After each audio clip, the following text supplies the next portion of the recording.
Hey guys, what is up? It is me, Pagey, here once again with another video on just the Arrowverse and DC TV as a whole because some really surprising news came out today. It's something that I thought like the boat had officially sailed away and we're never going to be able to board it just because we are in like season 8 of The Flash and just, the Arrowverse has been around for almost 10 years. But this is finally happening and I'm like, okay, well, better late than never, and they're doing it in a really cool way. So of course we've been without an Arrowverse crossover for, well, pretty much exactly 2 years now. Like Crisis, the final parts of Crisis on Infinite Earths aired over 2 years ago now, and we haven't had an actual crossover since, unless you include like Diggle's guest appearances last season, which really wasn't really a crossover because it's just one character showing up, and he'd showed up on other shows before outside of crossovers. So we were hoping that maybe the end of this year we'd get one as well, which could still easily be the case, and I'd be surprised if it isn't the case. But we're going to be getting an Arrowverse crossover within about three months from now, and it's going to be spread over 3 months, with us getting two parts of it each month over those 3 months. And you might be like, what the hell are you talking about? That's a really long crossover.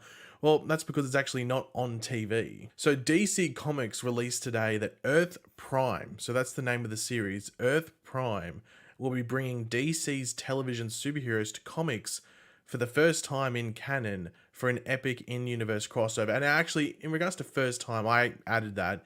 We did have Crisis on Infinite Earths, and they did like a comic thing, but it wasn't its own unique thing. Like, it was just tied into the TV event. They did some stuff that like happened, off screen that was mentioned on the show, but we didn't actually get to see it play out. So that was technically the first in canon one, but it wasn't its own like unique thing, while this will be for the most part. So I'm just going to read out the article and I will explain certain things going forward, but yeah, let's just jump into it. So the creative minds behind the CW's hottest DC superhero shows are bringing their talents and the characters they've made so popular to comic books in a can't-miss comic book event. Earth Prime is a 3-month, 6-issue event set entirely in the universe of DC's popular superhero TV shows. All issues are part of the Warner Brothers television show canon, approved by CW television show producers. So everything that happens in these comics is relevant. It's canon. It's relevant to the timeline. It happened, when you watch an episode after, or even depending on where these comics take place in the timeline, it's relevant to what's happening in that story as well. So this is pretty big, and it makes me wonder if they're doing this for a bit of ease going forward into some stuff, into some other stuff, but we'll talk about that after. But I was really surprised when I saw that it was actually canon and it's actually been approved by the people that run the shows. So that really caught me off guard, but got me excited at the same time. Now, each of the first 5 issues spotlights a different CW/DC superhero show, with the 6th and final issue serving as a crossover finale. Now, you might be wondering, okay, that's cool, but it's big for one big reason, which we'll talk about when we get to this, certain thing. So issue 1, this is the first one that's come out, is going to be focusing on Batwoman. So that's the first one that comes out. Now, I'm assuming that they're doing this because that's what makes sense to the story, that you start with this certain character in this certain show, I guess, and the next show as well. But yeah, they give actually a detail on who's writing it, as well as an actual synopsis for the comic, which I think is actually really cool, because I wasn't too sure if they'd actually give us details on what's happening in each one, but they do. So Earth Prime #1, focusing on the CW's Batwoman. Ryan Walder, aka Batwoman, makes her costumed comic book debut because she was in a comic book but not as Batwoman yet. In a story co-written by series writers Natalie Abrams and Kelly Larson, plus series cast member Cameron Johnson, who plays Luke Fox or Batwing, with art by Clayton Henry. And you can see on screen right now, that's like a preview image of it, and it looks pretty cool. And this is the actual synopsis or description for the comic. Ever since the tech that created many of Batman's rogues hit the streets, Ryan Walder has been running herself ragged, trying to contain the new villains popping up around Gotham City. But when Clayfaces, making his CW debut, I can't speak, when Clayface's mud binds itself to a local high schooler, Batwoman will need help from an unexpected source to contain this muddy foe. Also, follow how Luke Fox balances his life as a superhero and a boyfriend. So of course, you're getting Clayface there, which is pretty cool. I'm interested to see, what they do with him there. And the issue #2, or Earth Prime #2, will be focusing on the CW's Superman and Lois. Now, Superman and Lois series writers Adam Malinger, Jai Jameson and Andrew Wong joined DC fan favorite artists Tom Grummett and Norm Rapmund in a story spotlighting Clark Kent and Lois Lane's first anniversary. Trying to celebrate their marital bliss is never easy when you're a superhero husband and news reporter wife, especially when world-saving and creating hard-hitting stories continues to spoil your plan. Plus, here's the big thing, the true origins of the evil Superman from John Henry Irons' world are finally revealed. So that's a big thing that we've been wanting to see as well. Now, it was always going to be difficult because when you do like a flashback or like origin story, you usually do it from the perspective of that character. Like they're sort of like thinking about it or they're telling it themselves. But when on that Earth with that evil Superman, and he just seems to be like a bit of a just mute soldier pretty much as well. So the comic is actually going to dive into that. And that's been something that I've wanted to see because we've only seen that character from John Henry Irons' perspective. So yeah, I'm sure to see that. Now, both of these issues, the Batwoman and Superman and Lois issue, will feature cover art by Jim Jacinto and will feature photo variant covers based on each individual show. So I'd assume that means it's a picture of the actual actors that play the characters. So the Batwoman one will have the live action Ryan Wilder or Batwoman played by Javicia Leslie there, and the same for Superman and Lois with Tyler Hoechlin and Bitsy Tulloch. But they might do like a new shoot. I'm not too sure exactly what it looked like. They don't give us a look at that, but I'd assume that's what it is.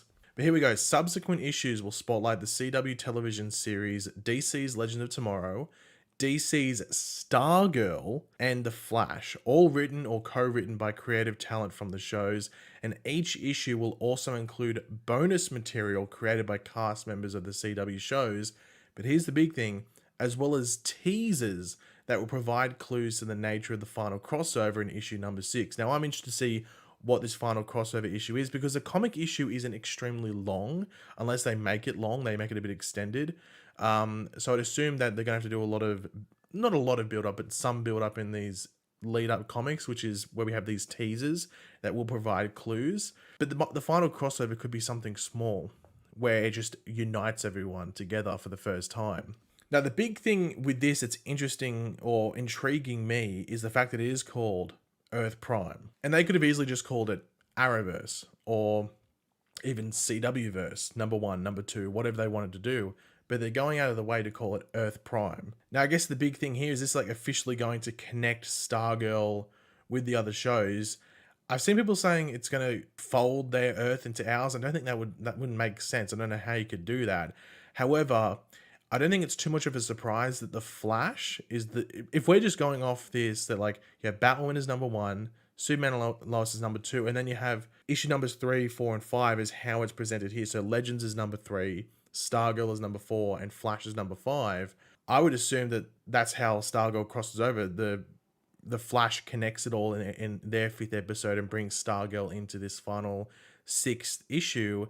And because it's canon, they're introducing, I guess, the Flash rediscovering the multiverse. Now, we don't know if that's going to happen on the show before this issue airs. So these start coming out on early April. So that means the Flash issue probably won't come out till early June. So it should become like the first week of June, with the final issue coming out in the middle of June or, back half of June as well.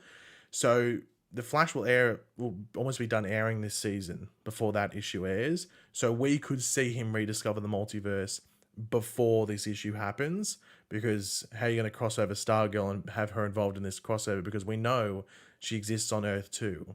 So that's a thing that this comic event has to do as well. But if they can well advertise this and even mention it in the shows as well that these took place, then they don't have to do it another crossover. They can just say, oh, I'm just going to go whip over and get Stargirl. Or maybe Stargirl will have access to cross the multiverse or whatever it might be. So I'm excited to see how they do this. And I will probably do videos on it.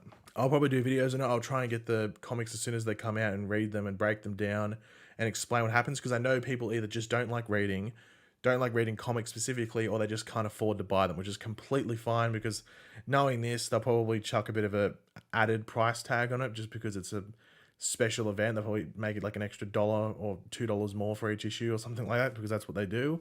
So I'll do it and I'll do the videos on it. I'm sure people would like that, because then you don't have to spend money or waste your time reading. I say waste your time reading, just I guess that means if you don't like it. But yeah, I'm interested to see what they do and what the other issues are focusing on, especially Legends, because Legends has been so disconnected from anything comic book based. But they might, I guess, if it's written by the people that make the show, then they'll make it truly Legends style within a comic. So we'll have to wait and see how it goes. But yeah, guys, thanks for watching. Hopefully, you enjoyed the video. If you did and you're looking forward to this one, drop a like on the video to show your support and excitement. Let me know in the comment section down below your various opinions on this, and would you like me to break down the issues for you and explain the story like I would with other stuff from other shows that you don't watch and you just want to know a specific thing? Let me know all that in the comments, and of course, if you are new to the channel, make sure to subscribe. And yeah, I'll catch you guys later. Goodbye.